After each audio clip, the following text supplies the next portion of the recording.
En esta ocasión, con respecto al recorrido que estamos haciendo de la invención de la autonomía, tocará el turno a los platónicos de Cambridge.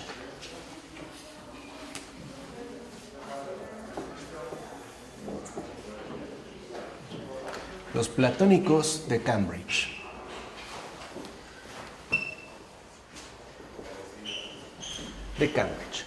Y algo llamativo, y eso es algo en lo que hemos insistido, es que aunque no son, por así decirlo, conocidos o no han pasado a formar parte del legado filosófico más usual, incluso podemos decirlo así, más tradicional, no por ello pasarán por alto con respecto a la configuración de nuestra experiencia creyente en cuanto tal, que en efecto nosotros lo hemos visto parte justamente de la filosofía.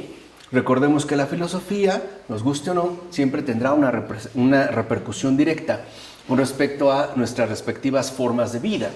Por ello no es casual que los padres de la Iglesia en ningún momento discutieron con las religiones de su tiempo, pero sí con los filósofos. Y es justamente la línea que nosotros también debemos de mantener. Quiero empezar por una cita que escribe John Smith a mediados del siglo XVII. Es el periodo en el que estamos ya, en los mediados del siglo XVII. Dice John Smith, por ejemplo, un buen conocimiento de Dios engendraría libertad y autonomía del alma dentro de nosotros y no servilismo.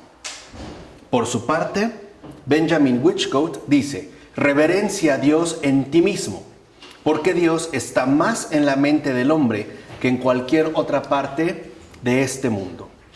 Ralph Woodworth dice, Dios fue por lo tanto encarnado y hecho hombre para que pudiéramos deificarnos. ¿No? Está retomando también a San Atanasio. Y desde 1640 en adelante, estos tres autores van a constituir, por decirlo de esta manera, un bloque que ante todo representará una reformulación radical del protestantismo.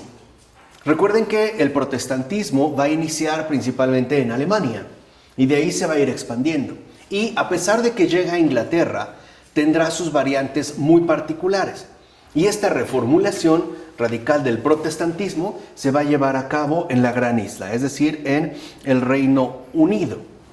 Y ciertamente, ahorita los iremos viendo uno a uno, pero a grandes rasgos, todos ellos van a coincidir en que el buen conocimiento de Dios es algo por demás indispensable para la moralidad y por lo tanto también para la religión. No obstante, para ellos el ensanchamiento del conocimiento no será algo estrictamente necesario para la moralidad. Más bien, propondrán que lo que se necesita de manera básica es el ejercicio de las virtudes, particularmente de las virtudes de amor, y por ello se va a insistir en el perfeccionamiento en el amor, es decir, en nuestro propio perfeccionamiento a partir del ejercicio de las virtudes de amor. Vale la pena recordar que estos pensadores también están respondiendo ante las controversias religiosas que no solo están desgarrando Europa, ya de una manera muchísimo más tajante, sino incluso su propia sociedad, en particular el calvinismo, que estaba causando serios conflictos, en este caso a nivel social. De hecho, por ejemplo, una de las cuestiones centrales se debatía en torno a la cuestión de la importancia relativa de la fe con respecto a las obras de salvación. Entonces, una de las preguntas era, ¿estaba desembocando el protestantismo en antinomismo? O sea, la postura de que para los que se salvan, incluso las leyes morales son irrelevantes. Porque si solo basta la fe y solo nos quedamos en stricto sensu, en sentido estricto en la fe, pues entonces el ejercicio, por ejemplo, de las virtudes morales y en general de la moralidad podría quedar simple y sencillamente desdibujado. Entonces, esa es una cuestión fundamental. Ahora, todo parecía quedar reducido a una especie de pureza doctrinal. Es decir, se buscaba pues recuperar una especie de pureza doctrinal. Así pues, van a acudir estos autores a los textos bíblicos. De hecho, por lo menos de estos 4 que veremos, no hoy precisamente, pero de estos que veremos como los platónicos de Cambridge, al menos 3 no fueron necesariamente filósofos, sino predicadores, e incluso podemos decir pastores. Pero estaban precisamente proponiendo una reformulación radical del protestantismo, salvo uno que se intentó hacer una especie de elaboración sistemática de los principios generales que estaban ya asumiendo estas diversas ofertas.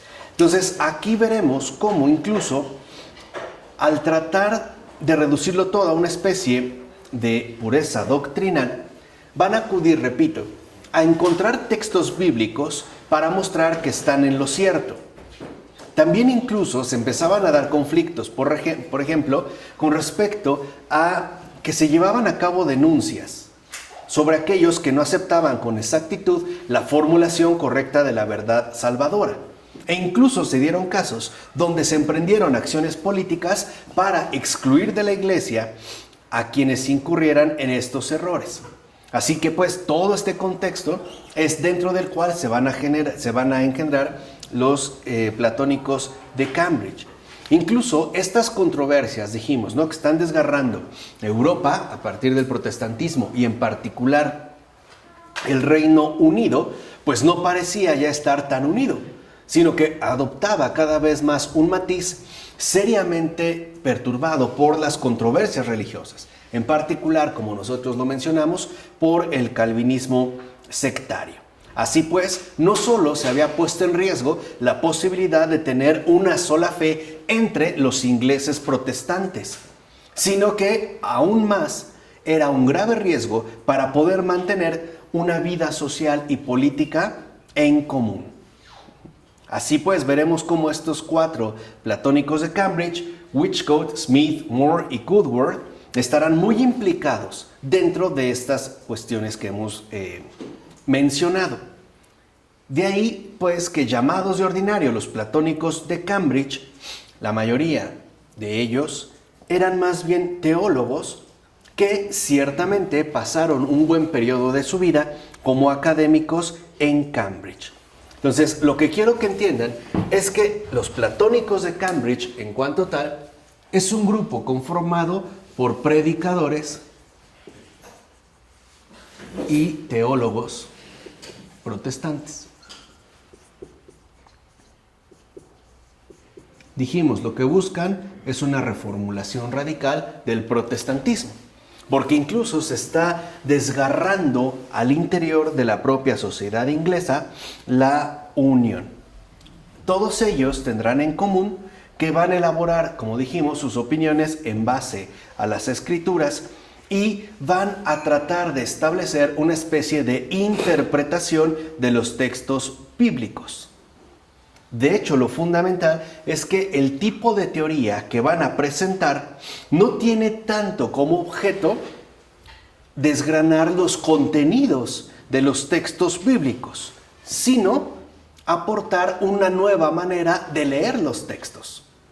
Por decirlo de esta manera, los platónicos de Cambridge no solamente se van a concentrar en los contenidos, sino en la forma de acercarse al texto, es decir, a los textos bíblicos. Por ello, su intento general puede reducirse a lo siguiente: colocar el cristianismo, entiéndase, protestante, bajo una nueva luz. Y ahí es donde podemos dar inicio con Whichcote. Benjamin Whichcote, vamos a decirlo, el primero, simplemente en nuestro paisaje expositivo, Benjamin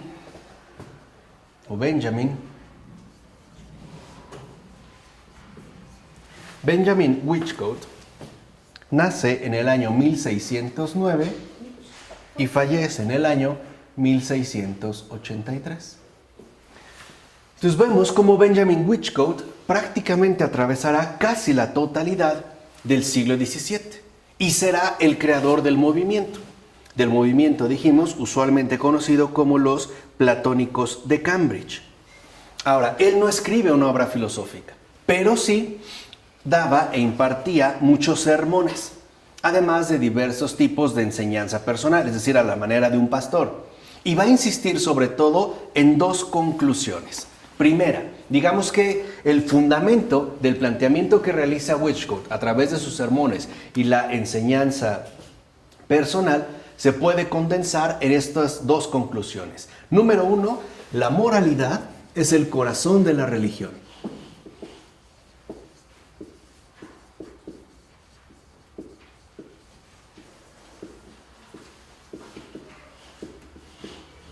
Y número dos, dirá Benjamin Whichcote, razón y religión son una misma cosa.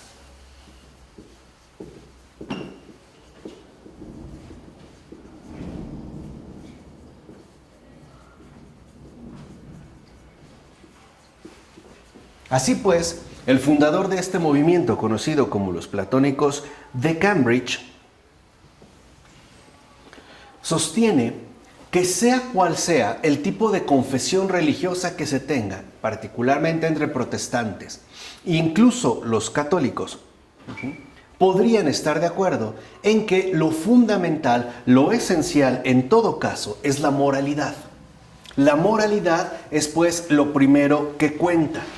Y va a decir Whichcote, no hay sino dos cosas en la religión, la moral y las instituciones. Entonces, para Whichcote, ya de entrada se puede ver cómo coloca a la moralidad en el centro mismo del cristianismo. Claro, siguiendo la veta protestante a la cual de hecho pertenece. Y también reconocerá que otro aspecto fundamental son las instituciones. Pero las instituciones estarían en todo caso subordinadas al cumplimiento cabal de la moralidad. Por exponerlo en otros términos, las instituciones, por ejemplo, lo que nosotros podríamos llamar la iglesia visible, terminaría siendo algo enteramente secundario, puesto que si el énfasis fundamental radica en la moralidad, bastará con el tipo de vida que yo decida asumir. ¿Se entiende? Que es, digamos, ya como una de las líneas en las que avanza. Por eso es curioso que Whichcote le dé a la moralidad un lugar tan preeminente como nunca nadie lo había hecho, al menos desde Pelagio. San Agustín, por ejemplo, fue un gran crítico de esta herejía, que es básicamente lo que sostenía Pelagio y sus seguidores, es decir, la herejía conocida como pelagianismo, que lo importante para la salvación, entiendas en este caso el cristianismo, no es la comunión con Dios a través de la iglesia. O sea, no es la inserción en el cuerpo vivo de la iglesia, sino la exaltación fundamental de las virtudes morales. O sea, lo que está diciendo Pelagio es que lo importante para la salvación es nuestro comportamiento moral y no nuestra adhesión, por ejemplo, a la institución. Por eso hoy podemos ver cómo en efecto en estos tiempos el pelagianismo ha tomado una fuerza verdaderamente inmensa, ¿no? Ha vuelto a rebrotar, por así decirlo. Ahora, su afirmación radical es la siguiente, lo cito, son palabras de Whichcote. Dice, la parte moral de la religión, de hecho, santifica el alma y es definitiva tanto para lo que es instrumental como instituido. ¿Qué significa esto? Que basta la moralidad para ganar la salvación. Entonces, lo que está suponiendo Whichcote, y va en la línea pues también en este caso de Pelagio, es que si nosotros nos empeñamos en ser buenos en sentido moral, este mismo esfuerzo por ser buenos morales será lo que lleve a cabo nuestra respectiva santificación. Es decir, para Whichcote, ser bueno y ser santo básicamente coinciden. ¿Qué es lo que nos hace santos? El ejercicio rotundo de la moralidad. O bien tomar a la moralidad como un centro único y definitivo. Por eso vale la pena que vean, quizá para los que no lo han visto, incluso los que estén aquí presentes, las clases que grabamos sobre Dietrich von Hildebrand acerca del bueno y el santo, para que vean esta diferencia sustancial que hay entre uno y otro. Y por ello va a decir también Whichcote que si nosotros nos apegamos pues a este tipo de santificación, es decir, al apego rotundo a la moralidad será a partir de ahí como se deban controlar nuestras respectivas disposiciones, tanto sobre el culto como sobre el gobierno de la iglesia. Entonces, aquí la iglesia queda subordinada al propio comportamiento moral del individuo.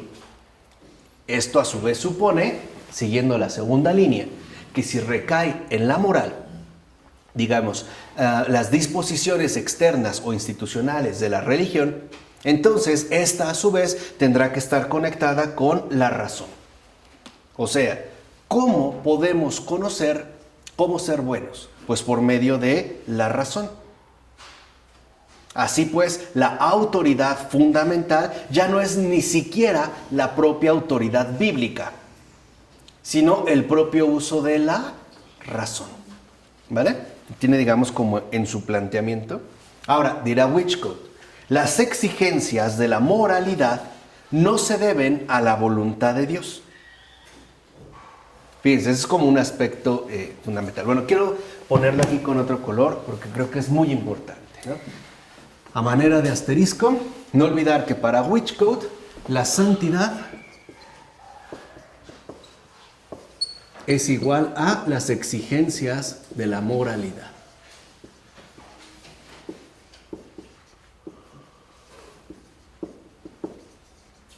Eso ténganlo muy presente, ¿vale? Ahora, a partir pues de estos planteamientos, Whichcote dirá que las exigencias de la moralidad no se deben a la voluntad de Dios, sino que es algo que nosotros estipulamos por medio del ejercicio de la propia razón. Por eso va a decir Whichcote que es tan importante que nosotros vivamos conforme a estas leyes morales necesarias, que en último término nos reportará como resultado el ser verdaderamente felices. De hecho, dirá Whichcote, y lo cito, la moralidad no es un medio para otra cosa que no sea la felicidad. Todo lo demás es un medio para alcanzar la moralidad. Esta es pues entonces su postura. ¿Qué espera entonces Dios de nosotros? Que seamos morales. O sea, que nos acatemos y nos apeguemos a las exigencias de la moralidad debido a la posesión de la razón que se nos ha concedido para alcanzar la santidad y por ende la salvación. Ahora, Whichcote cita las Escrituras para legitimar su afirmación de que podemos deificarnos, volviéndonos virtuosos. ¿Qué es entonces lo primero que resalta? Como buen protestante, la gracia no juega ningún papel. Todo queda más acá. Todo va a quedar precisamente referido al propio papel central que adquiere el esfuerzo humano. Pero ellos creen en Dios, quiere decir que creen en la Biblia. Sí. Pero no pueden creer que esta Biblia también va un poquito a nivel exterior, refinar nuestra moral o hacer algo con nuestra moral. Sí, claro. Debe haber algo, ¿no?, referente a la Biblia, ¿no? Sí. Esta Biblia va a ser como... Es como un indicador. Un indicador, exactamente. Pero un indicador de lo que debemos hacer por cuenta propia. Sí, pero es un indicador. Es un indicador. Por eso los platónicos de Cambridge, dijimos, lo que buscan es llevar a cabo una reformulación radical del protestantismo. Entonces, para Whichcote, la deificación ya no es una obra verdaderamente de Dios, sino resultado del esfuerzo humano en tanto se apega a las exigencias de la moralidad. Por ello, al explicar esto que afirma, Whichcote va a tratar de atenerse por lo menos a dos puntos. Primero, que vivimos en Dios. Y número dos, que somos totalmente dependientes de Él. ¿Vale? Eso es lo que él va a sostener. Ahora, la tesis central entonces es que a pesar de estas afirmaciones, va a decir Whichcote que cada uno de nosotros es capaz de saber, pensando por sí mismo, cómo debe vivir y comportarse. Esto es el punto. Cada uno puede saber, pensando por sí mismo, cómo debe vivir y por ende, cómo debe de comportarse. Por eso es que, en último término, la autoridad definitiva ya ni siquiera es la autoridad bíblica, sino la autoridad instaurada por el propio sujeto pensante, es decir, en este caso, por la razón. La razón aparece como la autoridad definitiva.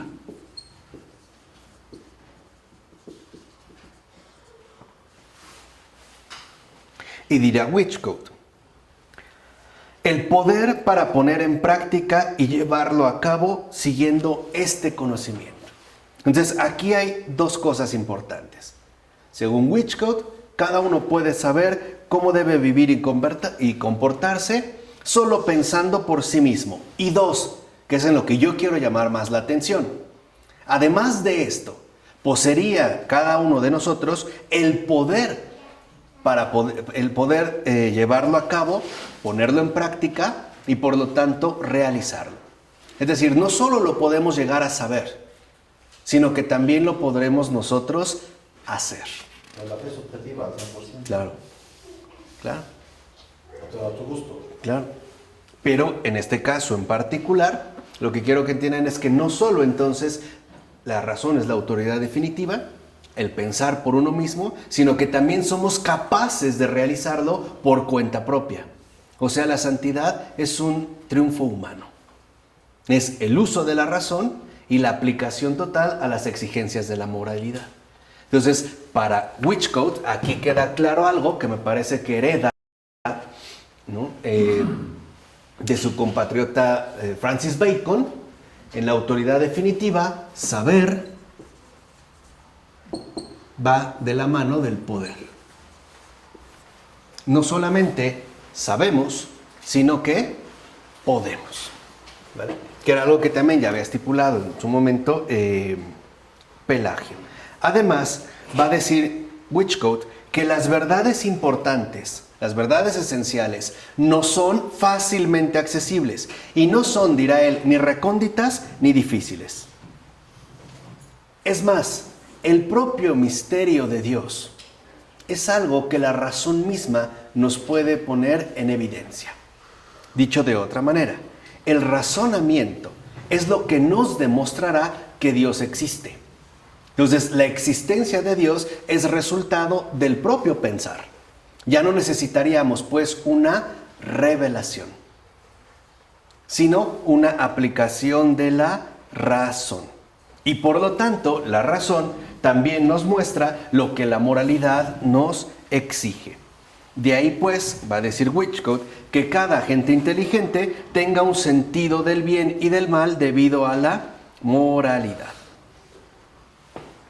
Y si nosotros entramos en contradicción con estos indicios o con estas muestras que se nos ofrecen, esto también tendrá una repercusión en nuestra propia identidad. O sea, no nos podemos contradecir a nosotros mismos. O dicho de otra manera, no podemos negar la autoridad definitiva en la cual estamos reposando. Es decir, en este caso, la propia razón. ¿Por qué es tan fundamental esto que hemos mencionado en el caso de Witchcote?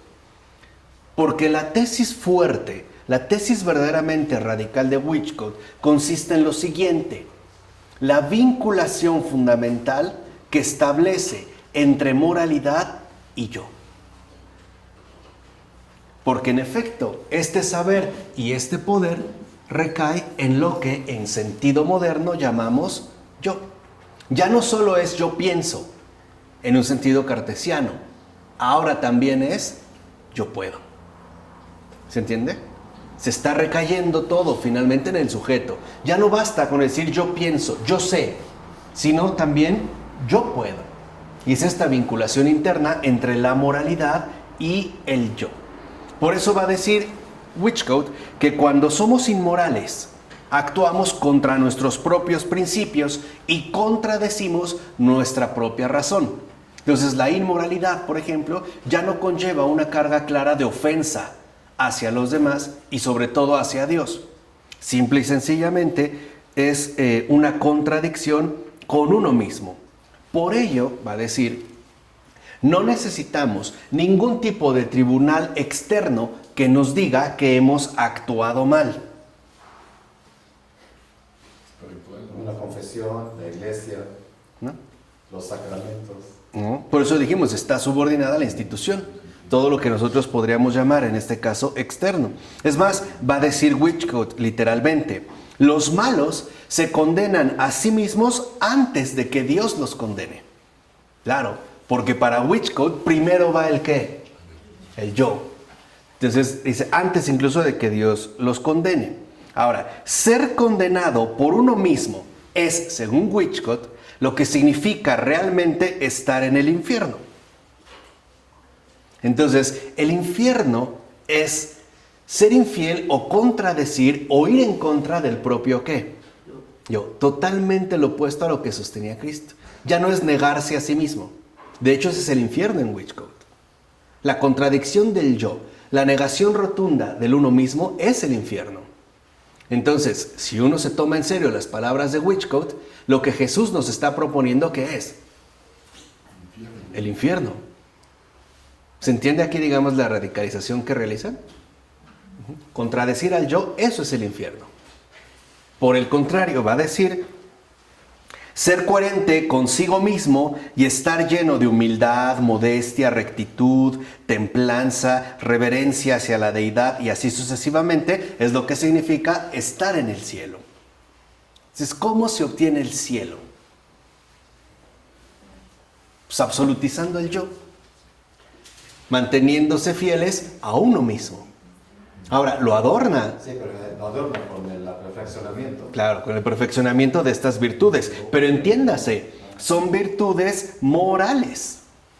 Precisamente porque el yo ha sido asumido como un fundamento omniabarcante. Por eso, para Whichcote, la cosa es clara. El cielo y el infierno no son lugares, sino estados de ánimo. Muchos lo siguen sosteniendo así, ¿no? Actualmente, el cielo y el infierno no existen. Se reducen a estados de ánimo. Infierno, contradecir el yo.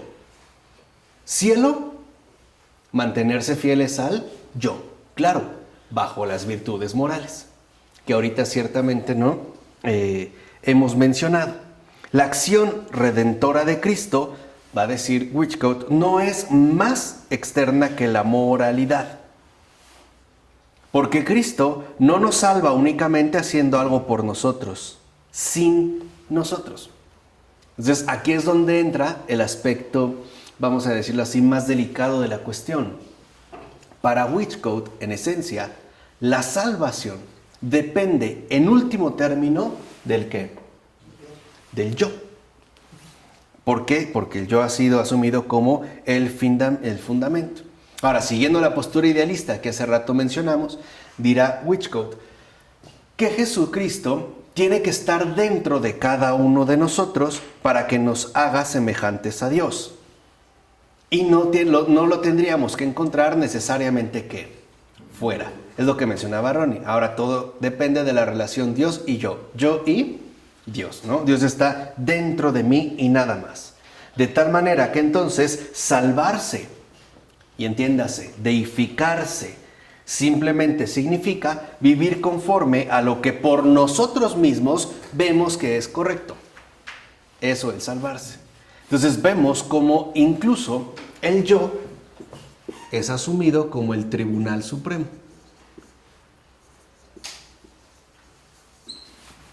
Este yo que ya no solo posee saber, sino que además es asumido con un pleno ¿qué?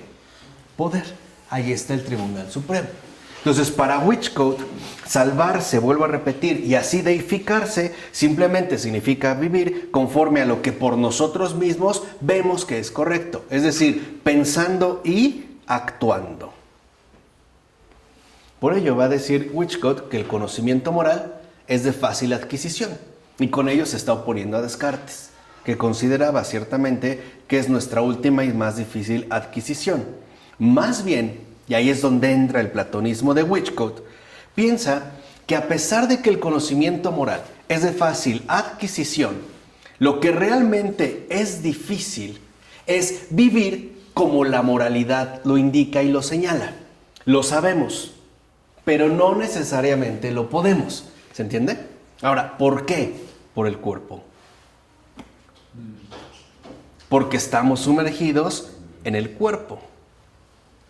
Ahora, nuestra tarea es entender cómo realizarlo. Por ello, en pocas palabras, lo fundamental es qué tipo de educación nosotros vamos a recibir para poder llevar a cabo esta tarea fundamental. O sea, que cada cual juzgue por sí mismo. De tal manera que entonces ahora no se necesita revelación, sino que educación. Ahora, precisamente, la revelación va a quedar como sustituida por un esfuerzo intensivo de educación. De tal manera que entonces la educación nos tiene que conducir a que, por lo menos en materia moral, cada cual juzgue por sí mismo. Entonces, la tarea fundamental educativa es que cada cual se salve a sí mismo. Y, en último término, esto se tiene que ver reflejado en el comportamiento. Claro, porque es la única manera en la que se podría manifestar el cumplimiento o no de las exigencias de la moralidad.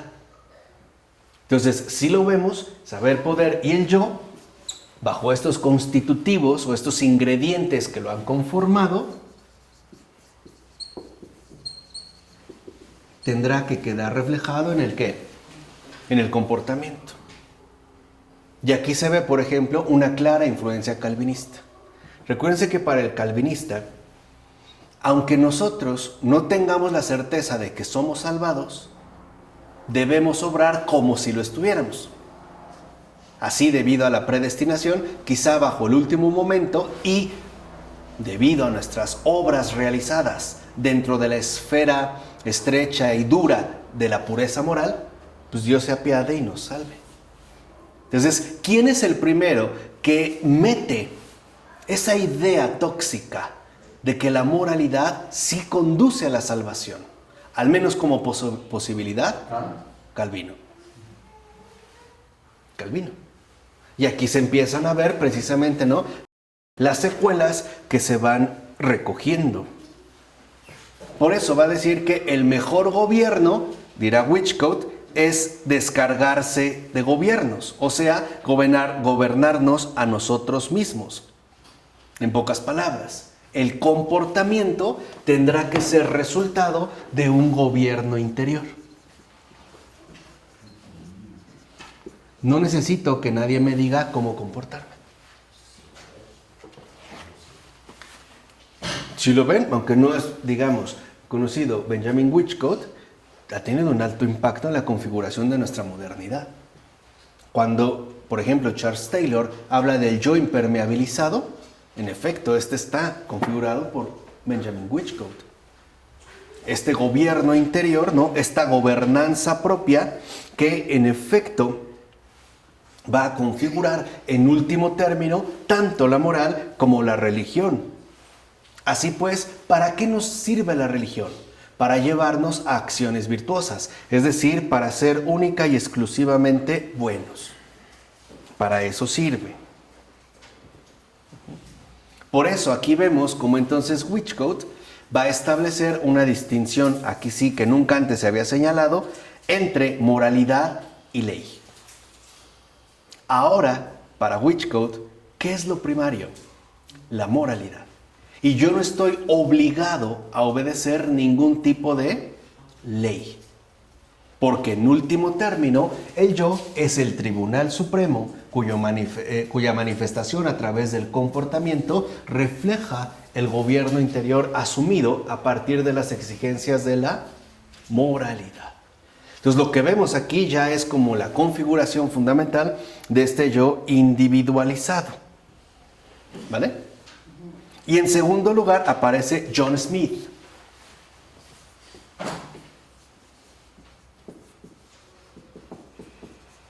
John Smith, quien nace en 1618 y fallece en 1652.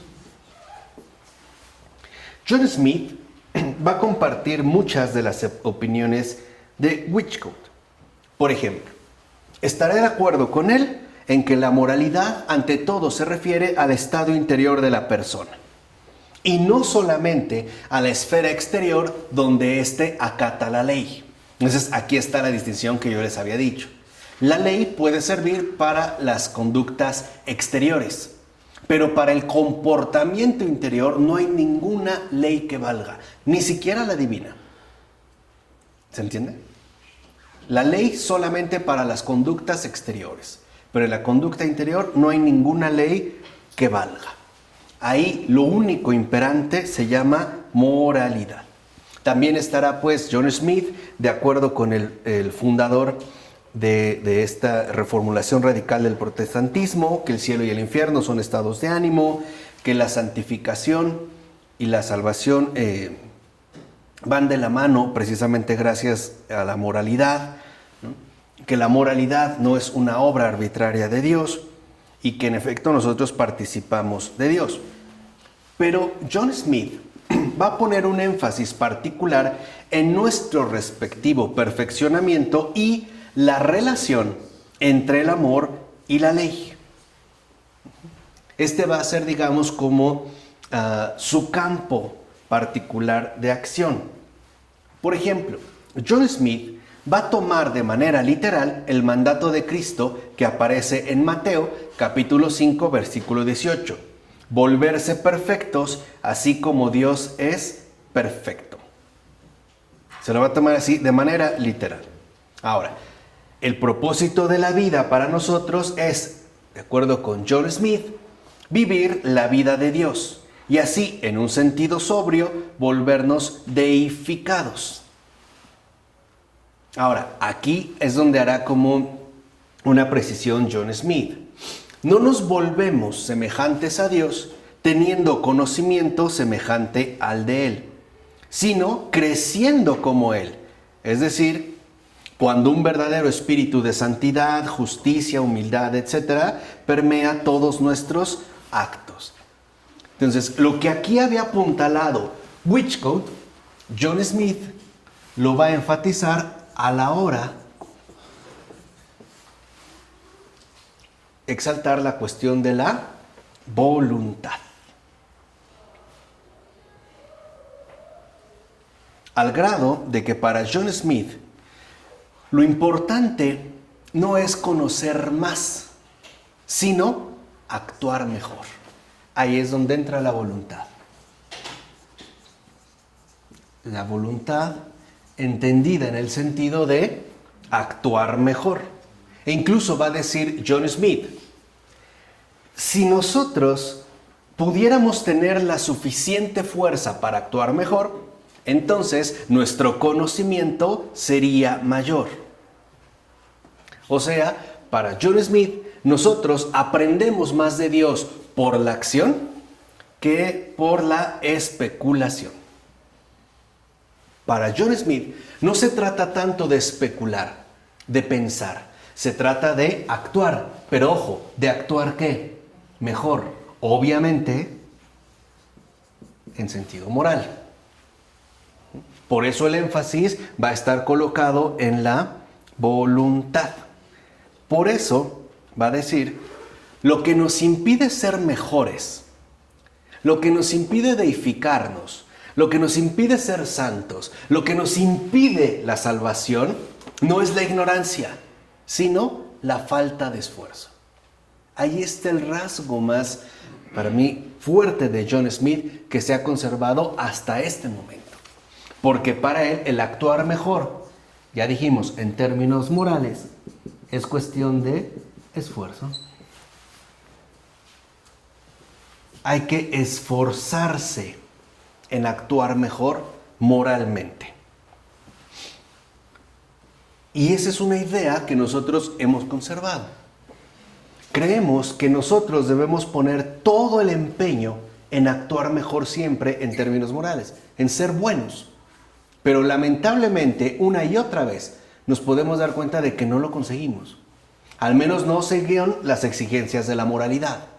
Pero el punto está en que ahora, si en el caso, por ejemplo, de Benjamin Whichcote, todavía la salvación gira en torno al yo, cuya particularidad reposa en el peso que adquiere la razón, en el caso de John Smith, la salvación depende del esfuerzo puesto por voluntad propia. Aquí, en pocas palabras, podríamos traducir la propuesta de John Smith de la siguiente manera. Yo me salvo, ¿entiendes el yo en el sentido de Whichcote, con todo lo que implica? Yo me salvo porque quiero. Es decir, porque he tenido la voluntad suficiente para actuar mejor a través de un esfuerzo permanente. Entonces la salvación es, en pocas palabras, resultado de mi propio ¿qué? Esfuerzo. Y eso es lo que nos dicen, tenemos que esforzarnos en ser mejores. Pero ¿qué es de entrada lo que perdemos de vista? Que no somos capaces de alcanzarlo. El propio San Pablo, por ejemplo, lo reconocía de una manera muy bella, ¿no? Cuando decía, no hago el bien que quiero, sino el mal que no quiero. Y aquí lo que vemos es que se busca eclipsar la acción efectiva de Dios en nuestras vidas, ese intervenir, ¿no? Fundamental, que se llama gracia, a través precisamente del protagonismo antropológico. De ahí pues, a los ojos de Smith, la búsqueda de nuestra propia perfección es un esfuerzo para aumentar el grado en que actuamos por amor al prójimo. Entonces, ¿qué es el prójimo? Pues el mejor de los esfuerzos, el mejor de los pretextos para poder intensificar nuestro respectivo ¿qué? Esfuerzo. Y aquí vemos la relación que ha heredado Smith de Whichcote. Si este esfuerzo se tiene que ver reflejado a través del amor al prójimo, pues este amor al prójimo se tendrá que ver manifestado a su vez por nuestro respectivo comportamiento, resultado del esfuerzo puesto en el actuar mejor en términos morales. En pocas palabras, al prójimo realmente no lo amo, lo uso para autoperfeccionarme. ¿Se dan cuenta de la delicadeza? Y seamos sinceros, muchos lo usamos de esa forma también. Se objetualiza al prójimo, se le usa, se le utiliza, se le rebaja a un simple medio para obtener algo mejor. Entonces yo no me comporto bien con el otro porque lo ame, sino porque eso me hace mejor a mí. Lo uso para mi perfeccionamiento. ¿Se dan cuenta de la radicalidad? E incluso, digamos, el grave riesgo que se corre al seguir una postura de este tipo. Es más, podemos decir que incluso Dios mismo quedará subordinado a mi propio esfuerzo de autoperfección. Va a decir, quienes perciben la bondad de Dios obedecerán no por la voluntad de Dios, sino por la perfección de lo que ordena. O sea, la bondad misma de lo que ha de hacerse u originarse. Y ahí está el platonismo de John Smith. Dios mismo incluso no está por debajo de esa bondad primordial que sería la referencia absoluta para todo, incluido Dios. Entonces, cuando nosotros hacemos algo bueno, no lo hacemos porque Dios lo manda, sino porque es bueno en sí mismo. Y eso es algo, justamente por ser bueno, a lo que Dios mismo se atiene. ¿Sí se comprende? O sea, hay una idea, pues, más allá, ¿no? Que no puede estar subordinada a ninguna otra cosa. Es parte, pues, de este platonismo. Ahora, va a decir, en este caso, que, siguiendo las líneas de su predecesor, de su maestro Whichcote, que si es así la cosa, entonces nosotros lo que necesitamos es poner todo el empeño posible en lograr nuestro propio perfeccionamiento. ¿Se acuerdan que aquí hablábamos de un gobierno interior? Bueno, aquí sí ya, siguiendo esta noción de esfuerzo, que es, digamos, el apartado anterior que nosotros mismos, va en la misma senda del perfeccionamiento moderno. Tenemos que autoperfeccionarnos. Tenemos que lograrlo absolutamente todo por voluntad propia. Incluso si eso, por ejemplo, implica la subordinación del prójimo a mis propios fines individuales, que en este caso sería el actuar mejor moral. Además, estaríamos regidos por una bondad, por un bien que ni Dios mismo puede superar. Por decirlo así, siguiendo el esquema platónico, estará el bien más allá de la idea, ¿no? Esta bondad, este bien, que en efecto está incluso más allá de Dios y después de Dios, más acá, nosotros. Entonces, tanto nosotros como Dios y todo lo existente, y Dios existe, está subordinado a ese bien primordial. Y es justo por ese bien que nosotros buscamos realizar nuestro absoluto esfuerzo, ¿no? En relación obviamente con el prójimo. De ahí pues que entonces los justos no necesitan leyes, sino los transgresores. ¿A quiénes hay que castigar? O sea, a los que no se esfuerzan en actuar ¿qué? Mejor. La moral empieza poco a poco a establecer su actual tiranía. Todo va a quedar subordinado finalmente a la moral. Entonces, en este caso, la moral es el sustituto de la caridad. Claro. Nosotros tenemos que esforzarnos en la caridad. Subordina la caridad a la moral. Por eso el prójimo, ¿no? Lo instrumentalizo. Lo uso en pocas palabras para mi provecho. Lo trato bien no porque lo ame, sino porque eso me hace mejor a mí. Va a redituar en un mayor esfuerzo, en un actuar mejor y por lo tanto en una autoexaltación radicalizada de la ¿qué? De la voluntad, que coinciden con las exigencias de la moralidad y al mismo tiempo con la ¿qué? Con la santidad. ¿Qué es entonces el amor? De acuerdo con John Smith. Esfuerzo moral, ¿no? Claro, ese es el esfuerzo moral individual. Eso sería precisamente el amor. O mejor, perfeccionamiento moral. Y por eso va a decir, dentro de este perfeccionamiento moral, eso es justamente el suave mandato del amor. Entonces, el amor es una caricatura. Claro, ese es el suave mandato del amor. Por eso, dirá Smith, la ley solo es para los malvados. ¿Solo para quién? Los malvados. O sea, para los no esforzados. Para ellos es la ley. Para los débiles, para los que están... Claro. Por eso quizá, sugiera John Smith, tendría que haber dos moralidades. Una ética del amor para unos cuantos, para los esforzados, y una ética de la ley y de la obligación para todos los demás. Hay aquí pues, ¿no? Como una situación bastante peculiar que nosotros no podemos pasar por alto. En primer lugar, el hecho de que a partir de los platónicos de Cambridge y su respectiva reformulación radical del protestantismo, empezamos a poner todo el énfasis en el yo, que tiene que estar configurado a partir de su respectivo comportamiento basado en el gobierno interior, y que este gobierno interior coincide con las exigencias de la moralidad y por lo tanto con la santidad, y aderezado o complementado con el esfuerzo puesto en la voluntad propia para cada vez actuar mejor. De tal manera que entonces, a partir de aquí, todo empezará a ir quedando gradualmente subordinado al yo. Es decir, a un yo verdaderamente moderno, a un yo que considera que todo lo demás, sea lo que sea, incluido Dios mismo, siempre está orbitando a su respectivo alrededor. Y sobre todo, que hemos olvidado que para amar uno no se puede esforzar. Yo no me puedo esforzar para amar. Yo solamente me puedo abrir para dejarme amar y de ahí dar de lo que yo he recibido.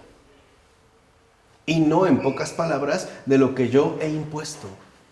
Por eso es curioso, y eso es lo que a mí más me preocupa, y por eso soy tan tajante con el moralismo, es que en realidad, a partir de estos planteamientos, ¿qué hace la moral? Mata al amor. Lo pisotea. Lo degrada. Y eso, créanme, en nombre de la moral. Y mata a Dios. Hasta la fecha. Por eso creo que es mejor ser hereje o apóstata que un moralista. Claro. Al menos en el otro hay transparencia y postura. Aquí no. Aquí hay una sofisticada revoltura, una errorización tan sutil y tan llena de convencimiento que no nos damos cuenta el verdadero costo que tiene alcanzar la excelencia moral, la anulación del prójimo y de Dios mismo. O sea, contradecir a Dios. Ya no se trata de amar a Dios sobre todas las cosas, sino poner al yo en el centro de todas. Y ya no amar al prójimo como a ti mismo, sino amarlo, porque eso es lo que me conviene a mí mismo. El amor se vuelve una conveniencia, ¿no? Un condicionamiento. Y así estamos convencidos, pues, de que la moral es como el eje fundamental, la vía principal que nos conduce a la salvación e incluso al cielo. Pero créanme, el camino no es la moral. Al contrario, es un camino que nos puede hundir mucho más gravemente de lo que imaginamos. Piénsenlo un poquito. Vamos a quedar hasta aquí. En nombre del Padre, del Hijo y del Espíritu Santo. Amén.